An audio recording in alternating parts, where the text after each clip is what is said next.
I'm Greg Hunter. Welcome to USAWatchdog.com. With us, a former Clinton insider. He used to work on the Clinton team, and now in the last couple of decades he's worked against the Clintons because they had a falling out over the various things they've done. He is very well connected in political circles on both sides of the aisle. His name is Larry Nichols. Larry Nichols, you're a longtime Clinton operator. You're also a born-again Christian, and you are on a mission to not help the Clintons, to actually thwart them. Is that right? That's right. Thank you for having me, Greg. It's an honor to be here. Well, it's good to have you on. I really appreciate you being on. I want to start with this Donald Trump thing, and you are so connected. You're so well connected on both sides of the aisle that, now they're calling him the presumptive nominee, and yet Paul Ryan's not sure he can get on the Trump train. 41 and 43, both Bush presidents, won't endorse him. What is going on? Well, Greg, I like most people that supported Trump. I hope he is the presumptive candidate. But knowing what I know about the establishment RNC, they don't want him anywhere near the White House. And they still have tricks available to them. And I suspect they're liable to use them. And now, I wanted to tell, too, people are listening to you and hearing your voice, because this is an audio interview, or it could...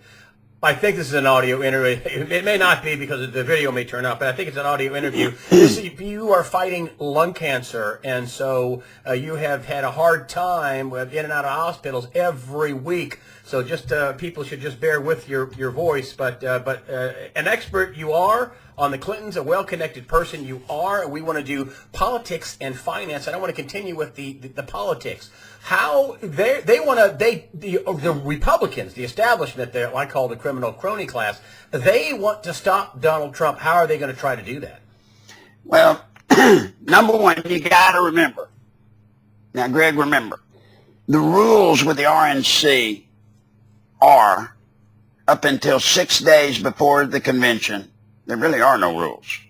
The Executive Rules Committee meets 6 days before the convention, and that's when they establish the rules for this convention. So technically everything anybody has said might be worth nothing. So they could pull a stunt there.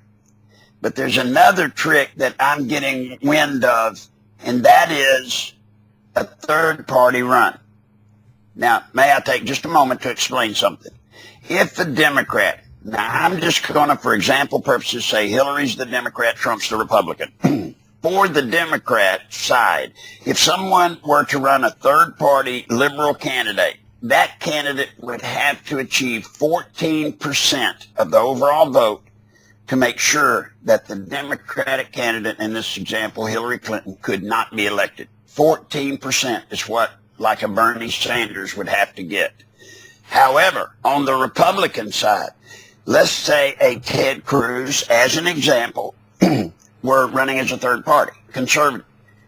A conservative against a Republican candidate would only have to get 6% of the overall vote and therefore mathematically eliminate the Republican candidate from being able to win. So 6% is all someone would have to get. Why?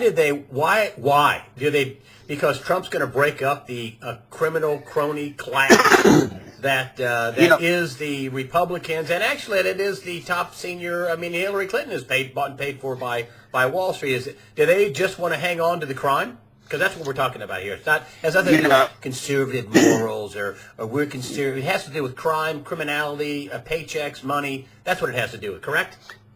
Greg, I understand you have felt the sting of the political system. You've got to be careful when you're on the media. You got to be careful what you say. You say the wrong thing.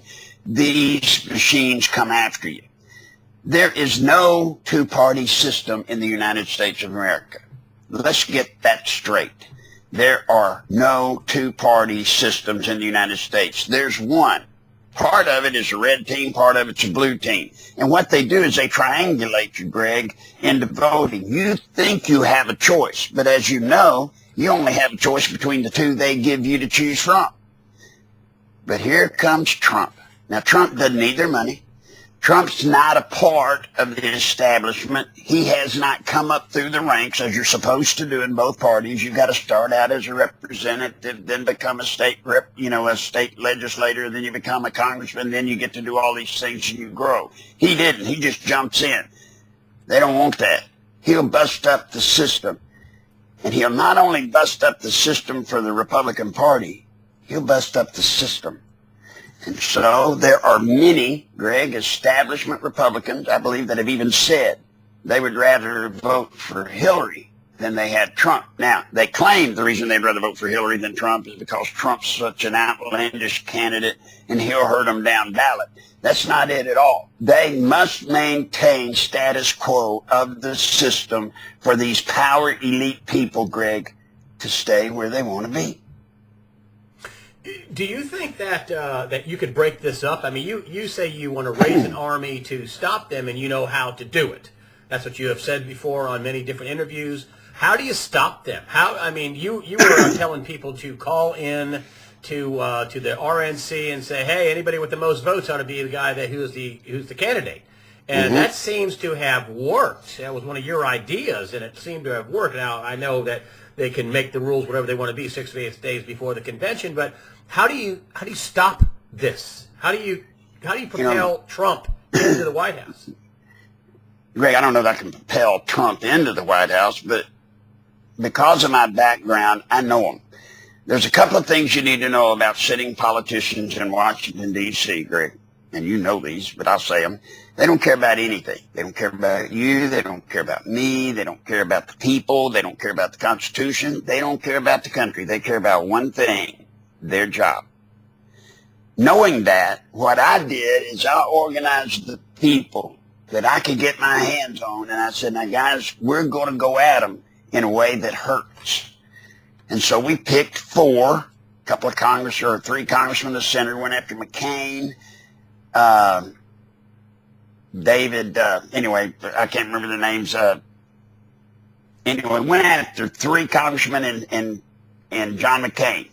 And what we said was, if you don't let the person that wins the most votes from the people be the nominee, I'll do everything in my power to make sure that you never hold office again. I'll tell my family, I'll tell my friends, I'll tell everybody I can get my hands on, and make sure you're never elected dog catcher. Now, we added a little thing at the end, and then I had them say, and Larry Nichols told me to call you, and if you don't believe Larry Nichols will do what he says, dial 1-800 and ask Bill Clinton. Now, you got to know the rules. All they care about is their job. But there's another rule that's very much in play, Greg. You can never make someone love you enough to work as hard to get you elected as somebody that hates you will work to defeat you. And we simply brought those things together, had thousands of people call. They shut their phone system down. And then I found out this past weekend I was being talked about, my name used in vain because they were mad at me, even looking at legal action against me. So they're going to run a third party. Wouldn't that be a suicide mission? Let's say that Ted Cruz does it. Isn't he going to basically ruin his reputation if Hillary Clinton gets elected into office? I mean, she's going to kill the country. Well, first off, let me say I didn't say for sure they were going to do that. That's one of the plays in their book that they've got to run. Is he going to kill the guy that does it? To me and you, to the people that want a free America, yeah, we're going to resent it. If it knocks Trump out of the seat, Trump supporters are going to knock him out of the seat. But you have to understand that the elite in the Republican Party, they're going to love it. They're going to fund it. You say, well, let me tell you something, Greg. For somebody to run as a third-party conservative against Trump, to split and get 6% of the vote, they got to get in the race now because you got to be on the ballot in 38 states. If you can't get on the ballot in 38 states, you mathematically cannot get enough electoral college votes to win. So if we see a third-party candidate, you know it's being funded most likely by the Republicans. It's going to be shadow funded. That's just evil. Well, think about it, Greg. Think about it. If somebody's running and they can't get on 38 ballots in time, and they can't, plus you got to get on the right 38 states to be able to amass the electoral college votes. Why would you fund somebody doing that? That'd be just like throwing your money against the wall. You wouldn't do that unless you want Hillary to be president. Let me ask you this. If Trump, there was a poll out at the beginning of the year, legitimate poll, and it said 20% of Bernie Sanders voters, wait for it, would vote for Trump. They say they would vote for Donald Trump. Isn't that a formidable amount of people? I know they have this coalition of the willing, of the coalition of the broken coalition. I think you've called it in the past. You know, you have gays, you have Hispanics, you have blacks, you have Muslims, but a lot of the people, blacks are getting creamed. The blacks are getting creamed. The Hispanics who are already here, they don't want any more people coming here to take their jobs. I mean, you're talking about a sizable amount of Democrats. Oh, and incidentally, this has been very much underplayed. You know, Bernie Sanders' big plank in his platform was about the criminality on Wall Street and how they funded Hillary Clinton. A lot of Bernie Sanders supporters aren't just wanting the free stuff. They want the corruption to stop. So my question, isn't Donald Trump the scariest thing in the world for the establishment, criminal crony class, and also the establishment Republicans and the establishment Democrats? Aren't they afraid their own voters are going to cut and run on them? Absolutely. Absolutely. That's the problem with Donald Trump. He breaks the system.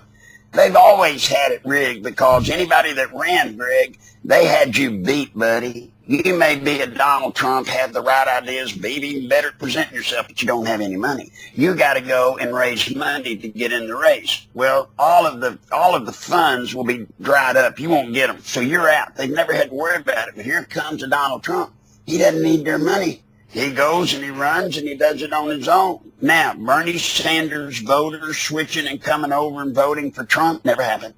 They'll not vote, but they won't come vote for Trump. You don't think they'll come, even though this poll said they would come and vote for Donald Trump because he's a self-funded non-Wall Street guy. I mean, he's a Wall Street guy, but he's self-funded.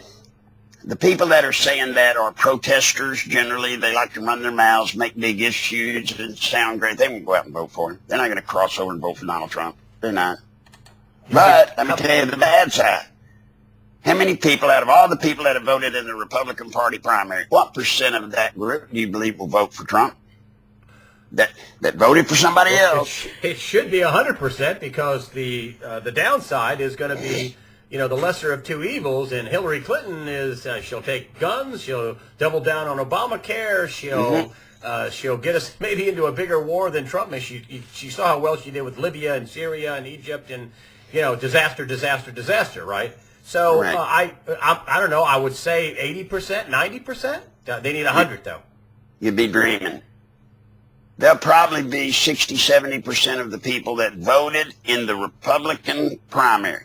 60 to 70% total will hang on, switch over, say, okay, we don't want Hillary, and hold their nose and vote for Trump. So now you've got 70%, 60% more probably of the Republicans that voted will stand and hold and vote for Trump. Even though they're just going to kill themselves. Even though they'll end up getting the Wicked Witch of the West, which they say, that she is the Wicked Witch of of Arkansas. Right. They'll say that even though that she'll be the winner, they're going to be that stupid and they're going to not vote for Trump and therefore allow Hillary Clinton to get in. That's what you're telling me? Absolutely. And another thing, Greg, you've got to be careful, as do I, and most of your listeners or viewers. You know, because they listen and watch you, they're fairly astute, certainly more astute than the average voter. The average voter is going to buy into whatever they choose to buy into. They're not methodical. You know, how are you going to convince people that watch football, play pool, go drink beer, have a good time, and don't care about politics at all? How are you going to convince them that, okay, look, you're not going to vote for Hillary. I understand that. But let me tell you, if you don't vote because you're mad because Cruz didn't get it, you're voting for Hillary. How do you tell people that? Could you get Donald Trump? Could you go to Trump and say, "Hey, Donald, you got to put Cruz on as your VP. That's the only way you're going to win." Would he do that? Do you think?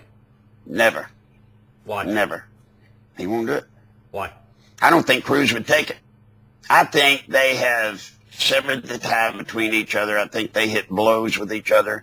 And I think Trump knows Cruz for what he is. And I would hope if Donald Trump's half the man he purports to be, he better not get anywhere near Ted Cruz as his vice presidential candidate. You know, he wasn't kidding. Ted Cruz is a liar.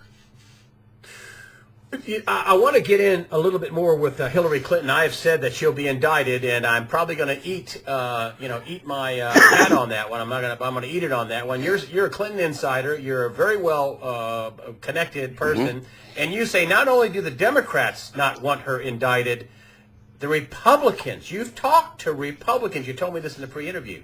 That Two Republican senators and one Republican congressman have absolutely told me beyond any shadow of any doubt, Larry Nichols, don't do it. Don't get her mad. She will take us all down.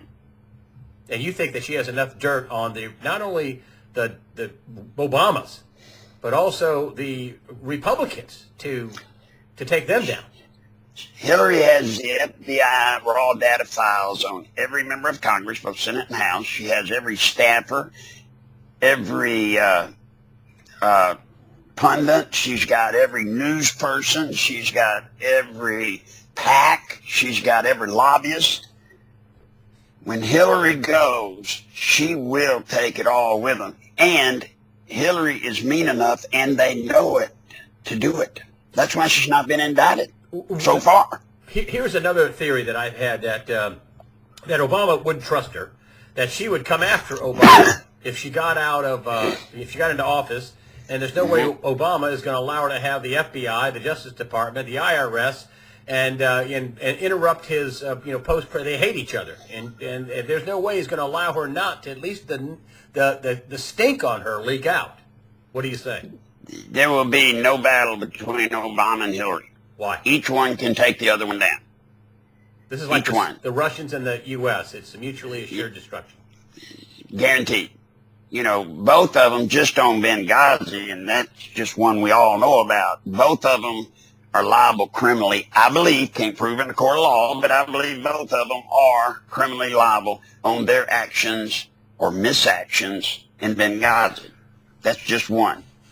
They're not gonna get each other. No way. Do you think this coalition, this broken coalition you talk about, do you think I don't see how she holds African Americans. They've been screwed. I mean, the youth unemployment rate is 25 and 30%. In some places, it's 50%. How does she hold a coalition of the Hispanic vote? The people here already, they don't want any more illegal aliens here. I mean, they want to keep the jobs they have. Does Trump appeal to some of those people in a general election? Some, not many. Look, Hillary's not going to get as much of the black vote as Bill did. She's certainly not going to get as much of the black vote as Obama did. But the black vote Obama got, and a goodly part of the black vote Bill got, you must understand, they wouldn't have voted otherwise. They're not going to vote. They're not going to vote for her. They're not going to vote for against her. They don't care. Does Trump, and I'm not just saying Trump, because I'm not really a supporter. I just want to see the system. I want to see America to be great again. I want to see the system to do great. Is there any way that you foresee Trump winning? And if so, how is that way? How does he break up this deal? You know, Greg, I hate saying this because it's calling in the Legion of Doom on me. I believe the things that I have, the evidence I have, will stop Hillary. Now, will it get her indicted? No. If they're not going to indict her on email, they're not going to, on that scandal with the server and all that, they're not going to indict her on anything. You know that. So forget indict. So there's no way they're going to indict her, even though, in my humble opinion, she used an email to cover her tracks so she could sell favors to the office of Secretary of State and enrich herself. I mean, she's a super criminal here. I believe that. There's no way that they're going to indict her on that. Why? No, well, because of what we've just been talking about. They come after her. She's made it clear. You indict me, you're all going down. You're all going down. Now, will he submit a referral? He might. When it gets to Lynch, it ain't happening. And it's not going to happen, I don't believe. Now, by the same token, anything I or anybody else has that could just hand it to you in a silver platter, we've got several obstacles to get through. Let's say, number one, you've got something that would absolutely prove beyond any shadow of any doubt she committed a crime, therefore she cannot be president, should be in jail. Who are you going to call? Greg, tell me who you'd call. Who would you call to pursue it. Who would you call the prosecutor? Do we already have a silent coup? We are in the middle of, well, let me take it back. Now, everybody listen to me. We are at the beginning of the end of a silent or velvet coup. You know, Greg, it's been going on for years. There's been a slow, subtle takeover of our form of government starting years and years ago, but it's coming to an end. That's why there's this power play now, more aggressive than you've seen before. Now it seems like, my God, this is all here. It's all out in the front. It's over. If we don't stop Hillary, it's over. Is Trump the panacea of our problems? I don't know, Greg. Am I saying Donald Trump's a great man, going to be the greatest president we've ever had? No, I don't know that. Here's what I know about Donald Trump. Donald Trump is not the system. How do I know that? As hard as they're working to keep him out, that's a pretty good recommendation for me. The other thing, he's not them, you know, and he might be a bad president. He might be a good president. You know what, Greg? The word might is there. When you talk about Hillary or the establishment, you know what we got? There ain't no might. We're going to get what we've been getting, only worse. There's not a might there. We at least got a might with Trump. I know that's not a lot. I know that's not what people like to hear me say. But that's all I can say. If they, and you were telling me in the pre-interview, if they did invite her, all the secrets that they have on her, the judge would say, you can't put all this out. The prosecutor would say, the defense attorney would say, well, you can't put all this stuff out. This is state secrets. And the prosecutor and the judge would say, yeah, you're right. So they wouldn't indict her anyway then, right? That's right. Anybody that knows law, criminal law, would know it's a no pros case. No pros, meaning she would have the right, or should have the right, to take any of that email evidence and make it public as a part of her defense. Well, since it's classified and top secret, guess what? It cannot be made public, can it? So therefore, the evidence that the prosecutor has against her can't be used against her because she can't defend herself against it. What about the possibility of running Joe Biden? Let's say the president just really hates her and just can't stomach it. Maybe he makes a mistake. Maybe he just says, you know what, I'm going to throw enough dirt on her to ruin her, and then I'm going to come in and run Joe Biden because I really don't want to share. I don't want her to be the head of the party. Is there any way he'd run Joe Biden? Can you tell me about that little rumor? One of the top Republicans, I think Boehner said, well, there's still time for Biden to run. I think he said that recently. Well, every day the window for Biden to get in closes. I think you've had for some time Joe Biden and Elizabeth Warren as a second team ready to go. I think they've been ready to go. I just don't think it's going to happen. Now, it wasn't, as a lot of people predicted, a second team ready to go in case she gets indicted, because that's not happening. But they had hoped that she would be getting whacked so much. I mean, look at it. Hillary's getting a pretty tough run. But Bernie Sanders, a known socialist. I mean, if she can barely beat him, the logic, I would surmise, on the Democratic side is, oh, God, if she can barely beat Bernie Sanders, oh, my God, she might lose. And at that point, they might want to, in their convention, pull a switch. But again, it's hard to play that game with the Clintons, buddy. The Clintons will destroy you. They'll destroy you. They'll destroy this whole country. Hillary's wanted to be president, the first woman president. She's wanted it since she was 4 years old, Greg. That's the problem I have. Do you realize I'm standing between Hillary and something she's wanted since she was 4 years old? The most powerful woman in the history of the world. That's what she wants? No. Nobody's going to get in her way. Nobody. Do they have any enemies that would try to derail her? I mean, while you're telling me that the establishment Republicans, they're really for her. Once you see Laura Bush say, well, maybe Hillary Clinton's better. I mean, Charles Koch, maybe Hillary needs to be. I mean, isn't that confirmation? I mean, 41 and 43 presidents, Bush and Bush, won't endorse the Republican candidate. Doesn't that just say what it really says is that they want the criminality, they want the crime, they want the ripoff of the country to continue, and Hillary's just as good as a Republican? That's exactly what it says. Look, they're all in on it, Greg. It's hard. I run into this every day, as I know you do. The American psyche is, Lord, you guys saying all this stuff, you're conspiracy nuts. Oh, my God, this cannot be. This just can't be happening. And so America's always been, so America will always be. You know what, Greg? It is happening. I've tried for 20 years to tell people, you don't understand. Your vote don't really matter. It don't. Well, now, because of Donald Trump, because of what's exploded in the Republican primary, people realize now, oh, why did I go vote in the Republican primary? Because there were a handful of delegates. They're going to pick it, not me. And then, by the way, nobody's even talking about this in the media except you and I. Where do you get the delegates? The delegates are Republican Party loyalists. An independent person, you don't even get on the ballot in the RNC to run for delegate. You've got to be a proven RNC loyalist, which means you're what? That means you're 100% in the tank for the establishment. The criminal crony. Let's not call them the establishment. Let's call them the criminal crony class. That's fine. The other thing is Bernie Sanders has basically opened up a big fissure, and a lot of people don't talk about this on the Democratic side.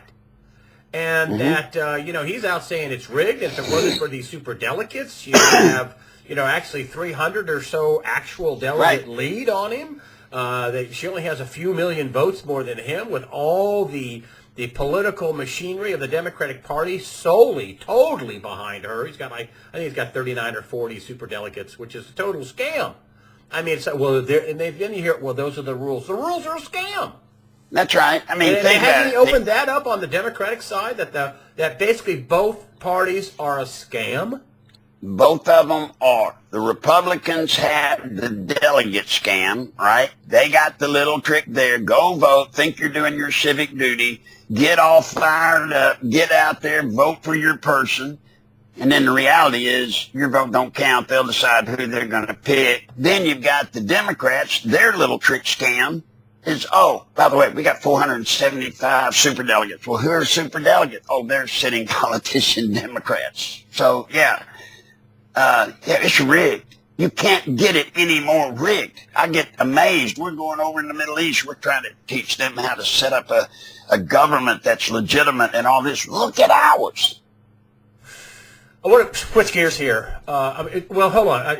Leave us with something good about the possibility of Trump making it. He has a chance, or at least someone, and it looks like it's Donald Trump, who will break the system up. If enough people wake up, does he have a chance to break this up? He has a chance, and remember the numbers I gave you. It takes 14% so that Hillary can't win. 14%. That's where I come in.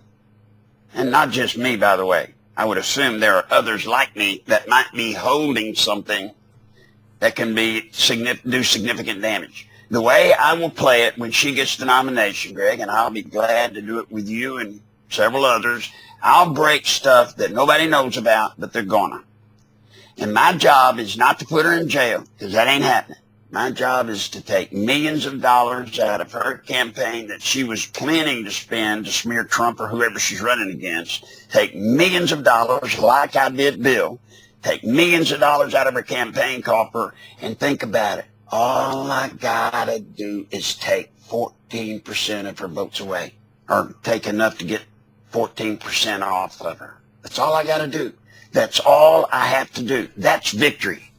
Do you think Trump is going to, he's a deal maker, right? Art of the deal. You think he's going to cut enough deals with the establishment for them to say, okay, we're not going to get everything we want, but they won't get everything they want with Hillary.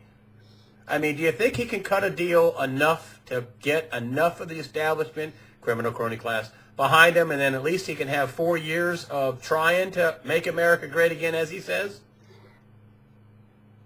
I don't think Trump is a fool. And Donald Trump, if you're listening to this interview, and I know you're the master of the art of the deal, you can't deal with these people. They'll deal with you. They'll cut any deal you want to cut. But they'll back out of it. They'll stab you in the back every step of the way. So, no, he can't make a deal. He can't. He's just got to win with raw numbers of people. Well, but remember, the rigging takes place in the primaries. The American voters' vote counts in the general election. Remember that. The play for the system has always been trick it in the primaries, get it to two people, both people of which are the same, just different colors. Now, the general election has always been set up to where people do get to vote, and they'll pick between the two of the lesser or the more evil. They'll get to pick the lesser of the two evils. But this time it's different. This time, the American voters' vote can make a difference if Trump stays in and gets the nomination. All right, I'm gonna stay with that, but I'm gonna flip to the financial side. You are also connected financially. I mean, politics, finance, they go hand in hand. And you are a former Green Beret too. You Most of yes. Yes. Top Green Beret. And thank you for the service to your country. You've talked about bank failures, and you were telling me in the pre-interview. Listen, I can't tell you which bank, but one of the top 5 U.S. banks. That's got to be J.P. Morgan, Goldman Sachs, Morgan Stanley, Wells Fargo, and there's one more. I missed it. Goldman. Did I get Goldman in? Anyway, one of the top 5 U.S. banks, Bank of America. One of the top 5 banks is something big. Has a nasty secret. What is it? That's what I have said. I'm not going to tell you what it is. I can't. How bad is the nasty secret? I'm going to tell you what I've been saying. This is hypothetical. We on a hypothetical plane here. We know about Costa Rica, right? Costa Rica defaulted on its payment, $470 million. That's Puerto Rico. Puerto Rico. Puerto Rico. Excuse me. Yep. They have defaulted on $470 million payment. Now, the $470 million sounds like a lot, and it is, but it's really the payment only to a $72 billion debt. What if, hypothetically, one of the 5 major banks has way disproportionately too much of that $72 billion debt? What do you think happens? Could it sink them? I would think it might not sink them, but it would certainly, don't you think, cause a problem? And hypothetically speaking, of course, if one of the major banks took a hit like that, we've already seen in the past, 3 weeks, the FDIC has announced, not me saying it, this was in orders, I believe, the FDIC has said they do not have enough money, enough liquidity to cover 2 of the major banks if they went into default. Now, what does that mean? If one of the major banks falls, which starts a cascading thing, if one major bank, if it came out about one major bank, that's why I have to be careful what I say. If one major bank came out that they were fixing to take a nosedive, people would run on all the banks, wouldn't they? Yep. Now, when you take all the money, the person told me this, I think it's right, I hope it's right, but it'll be a good example. This is one of your top contacts. Somebody told me that if you take all of the money that's in all of the banks, and if everybody went and tried to cash their money out of the bank at one time, everybody would get about 6 cents on the dollar. Do you remember the savings and loan debacle when they all crashed? Yep. And the FSLIC, which was like the FDIC, and all of this, by the way, is private entities. It's not federal insurance. It's private. People in the savings and loans, the best most of them got was 2 cents on every dollar that they had. Now, you think you've got $100,000 protected in the bank. You don't. You don't. So when this thing starts happening, don't you see, Greg? It just takes one. Just one. Now we've got another problem. We got our old black president, Monsieur Obama, the Muslim, I believe. He don't really leave. He really doesn't want to leave. Now, how can he stay? Oh, it only takes a crisis. You see, in a crisis, he gets to declare a national crisis, and you know what happens? Whoa, the sky starts parting, everything happens, and FEMA comes in. Most people don't even know about the FEMA provisional government plan. In case a meteor hits America and we go into a national crisis, FEMA has already got a plan in place, ready to go, where you set up a provisional government. Provisional meaning a temporary type of government until things get back on their feet. So imagine, if the banks were to start collapsing, guess what Obama would do? He go to Congress, ask Congress, boys, we got a national crisis. They vote that we're in a state of national crisis. Boom, in comes the FEMA provisional government, which makes the president, whoever that is, king. King. Now, when that happens, what are you going to do? They go around, it's martial law time, buddy. How do you like that, Greg?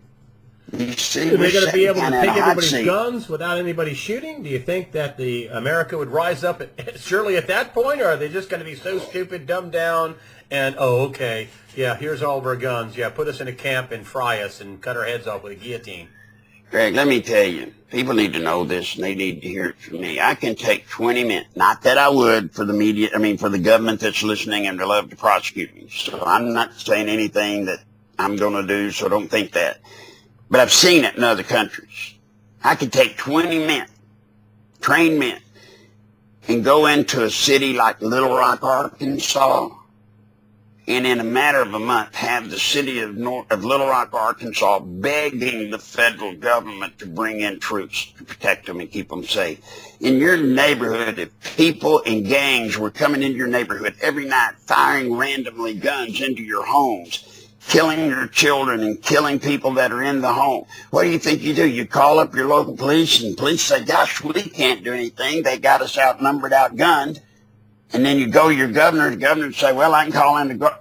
And you would be willing for Obama to bring in the military. You would ask for it. You would ask for it. And then everybody said, we're going to pry my guns out of my dead cold hands. I've heard that before. Let me tell you, Greg, when the first caps popped, when the first shot's fired, you know what'll happen? The first person that shoots off the gun, the meteor will roast them, make him out to be a sicko, crazy, wild, right-wing nut, fundamentalist, right-wing Christian nut. And everybody else will fall back in their hole and say, don't do that anymore. The guy might say, well, I want to do it. And the family, the wife will say, don't you dare stick your head up. No, sir. Yeah, it's over when they do that. Is the military corrupted? Are they going to help out? Is the military just going to stand by and watch the country go under? Most of the generals that are true believers in the Constitution and their duty, most of those generals, Obama has very tactfully ripped them out. They are not there any longer. The soldiers in the military are good people. Never dispute, never doubt the integrity of the soldier. They're good.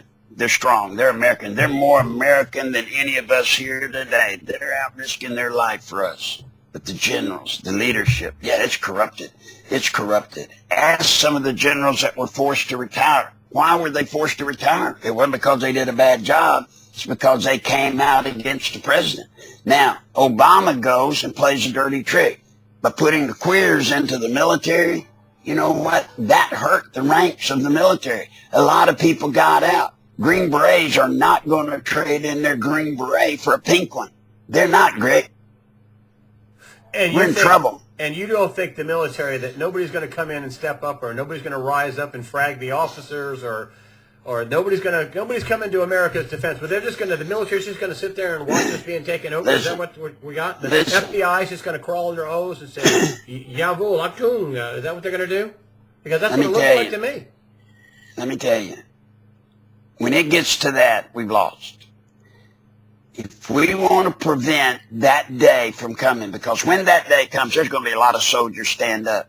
There's going to be an awful lot of FBI and government people. They're good people. They are good people. There's going to be a lot of them stand up, and when they stand up, they're going to be destroyed. They're going to be killed, destroyed, whatever. It doesn't have to be that way. We can stop that. And as a matter of fact, it's our job to stop that. Greg, we've got a soldier, a SEAL, died this week over in some hellhole that we got no business being in. And you know what? He was over there defending and protecting us. And here we are back here, and instead of covering his six, instead of covering his back, we're sitting here watching this country go to hell in a handbasket. Nobody's doing anything about it. We stop it, or we lose it.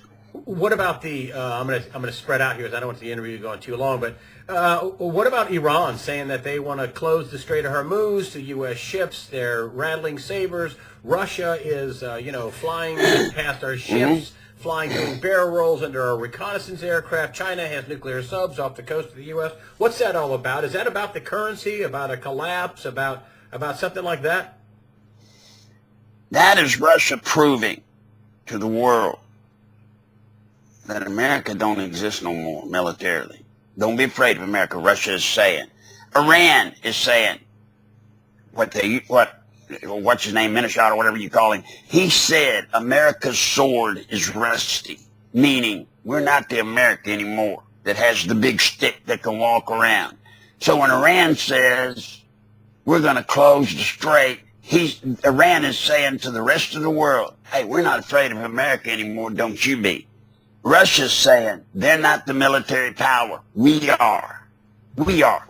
Look, we can buzz and do a victory roll right over one of their destroyers. They can't do anything about it. That's what it says, Greg. Do you think that they're going to have that Obama, instead of having a Hillary Clinton presidency because he hates her, that he would just have a financial calamity, a collapse, that kind of thing? I think we have a battle going on for the fate of this nation. It's not with us. It's Hillary and what she wants to do, and it's Obama and what he wants to do. Hillary has gone around to all members of Congress and said, if Obama comes to you and asks for a vote to declare a state of crisis, national crisis in America, don't you do it. Because if you vote for it and it don't go through, I'm going to be president and you're toast. Woo. She's our best friend we got right now. Believe it or not, politics makes for strange bedfellows. Bill and Hillary are the best chance we have at this moment, Greg, to stop Obama from cashing in this country under FEMA. Now, he's got one move that she can't stop. That's if there's a declaration through Congress of a crisis to trigger FEMA. There's another way.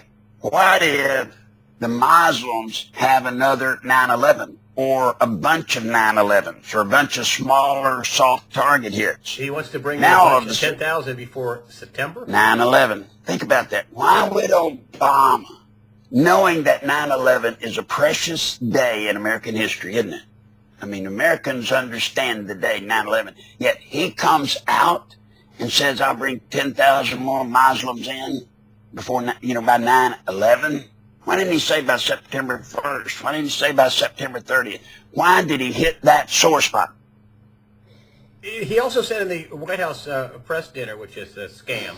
The whole press is a scam. I mean, he thanked the press for standing by his side. Wait a minute. Whoa, wait a minute. Wait a minute. Now remember Obama, historically, he's always told us things by his coded speech. I'm sorry, go ahead. He always says things kind of in a code.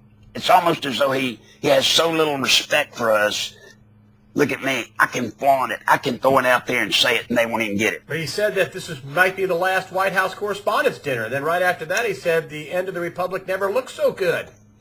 I mean, everybody laughed. I'm like, everybody laughed. What is so funny? Everybody laughed. What do you make of that?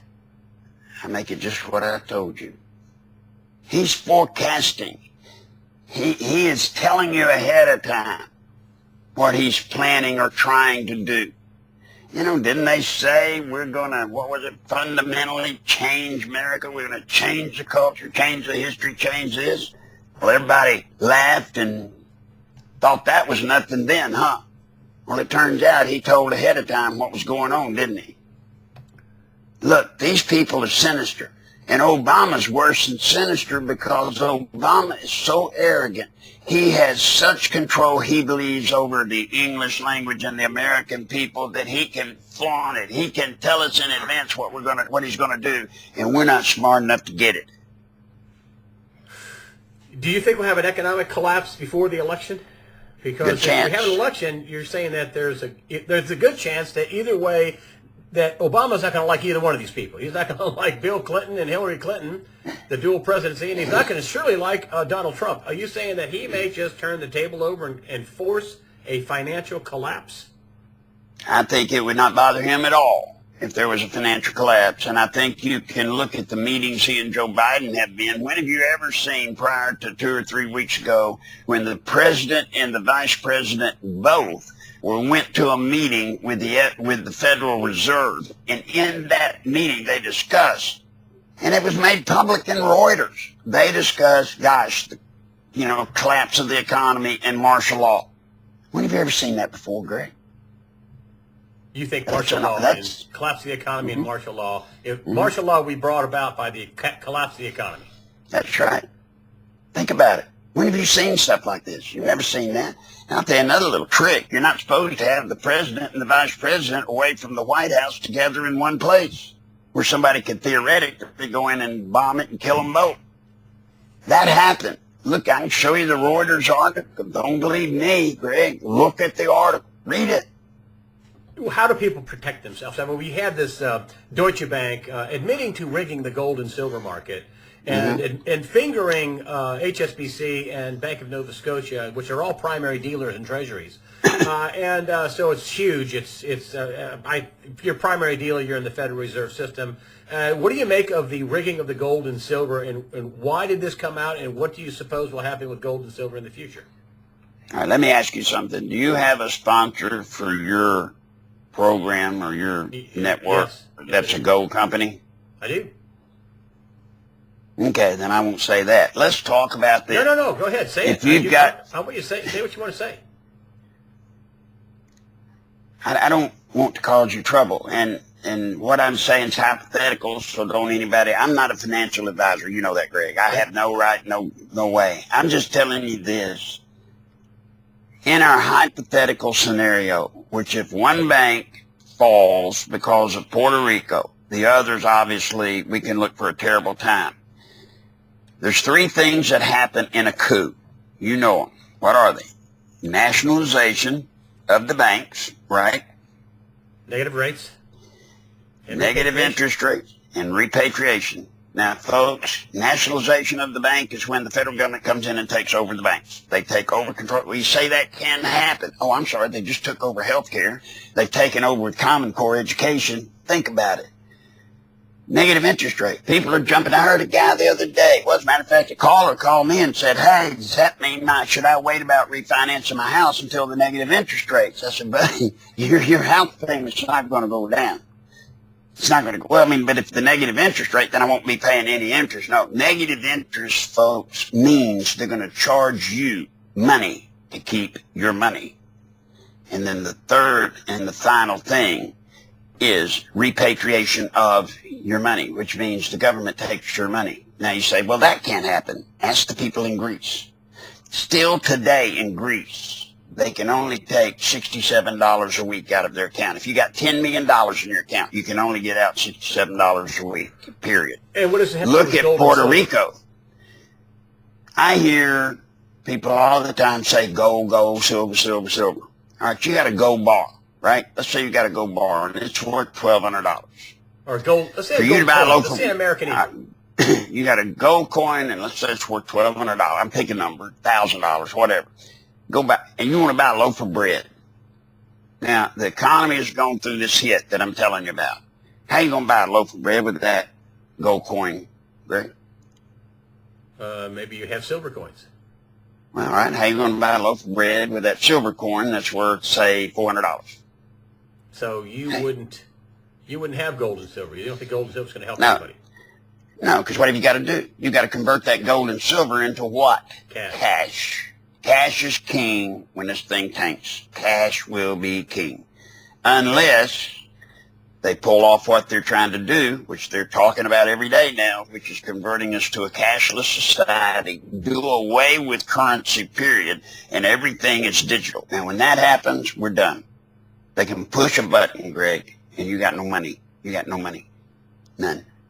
Now, I'm going to say this. There's an old guy told me a little while ago, he said somebody had told him, your money, if you don't have it, if it's not on your possession, you don't have it. Your money in a bank, how safe is it? If all of this stuff collapses, how safe is your money in the bank? Well, it's safe. Is it? What are you getting on a CD now? 1% or less? Is that 1% that you're making on that CD worth the bank holding your money when they don't even have enough liquidity to cover in case they fold? You don't even get your money? Guys. You would be, for what's coming up, you would be holding ones, fives, tens, 20s. You'd be holding cash. I'd be holding cash. I'd buy me some safes, not one, safes. And I'd stash those puppies everywhere. And that way, make sure they're fireproof. And that way, if it goes down, you've got cash. And if you've got cash and nobody else does, your cash is worth a hell of a lot more than it was when everybody had cash. If you've got gold and you got no cash, the gold's worth less than it was when you got it. Because you're going to get less cash for it when you convert it. You should get a little bit of everything. You're saying get plenty of cash and for long-term investment. Would you hold gold if you want to say, okay? Well, if I were an investment advisor, I would probably tell you that. But I'm getting to the point, as you can probably tell, where I don't see much long-term anymore. And you know what? I want to thank you for telling us about your. You think we're going to have a calamity so great it forces martial law? That's a possibility. Possibility. And I can tell you who possibly they'll bring in to enforce it. It won't be our soldiers. Our soldiers won't do it. I believe the reason Barack Hussein, our black president Muslim, went to Cuba. You see, we've known in the military for years and years and years, going back to the domino theory days of Reagan. Cuba in 6 hours could have 250,000 troops in this country. 250,000. And if you're going to put us in submission as a nation, you obviously need a enforcing group to do it, right?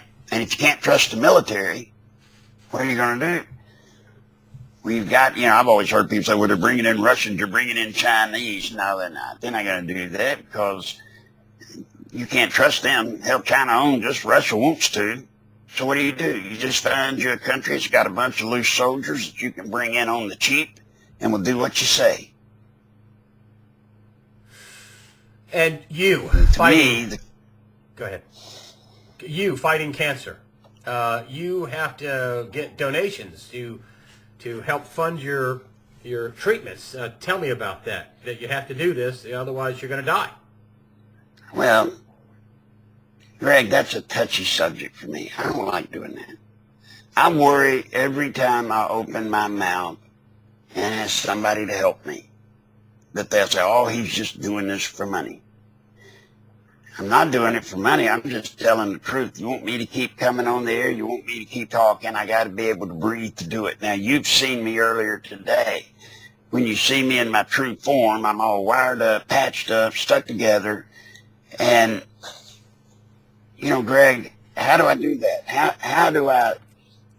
The best thing for me to say, can I please, if people want to help me, I've got a PayPal account, Nichols@AOL.com. My address, everybody knows it. I don't hide it. 58 Kensington Drive, Conway, Arkansas, 72034. And by the way, my phone number is 501-867-0611. You can call me. I'm a regular guy. I'm not a celebrity. That's all I can say. If you want to. If you want to. If you don't, don't. I will put up the link to your PayPal account. It's Larry. Say it again so I get it right. It's Nichols@AOL.com, which, by the way, is my email account or my email address. AOL.com. That's your PayPal account. You also have your own YouTube channel, and that's also Larry Nichols Live, right? Right. Every day. Now, Greg, this is certainly not something that competes with you or Alex or Jeff or any of the great talk show hosts or the people that have great programs. Mine is a meeting.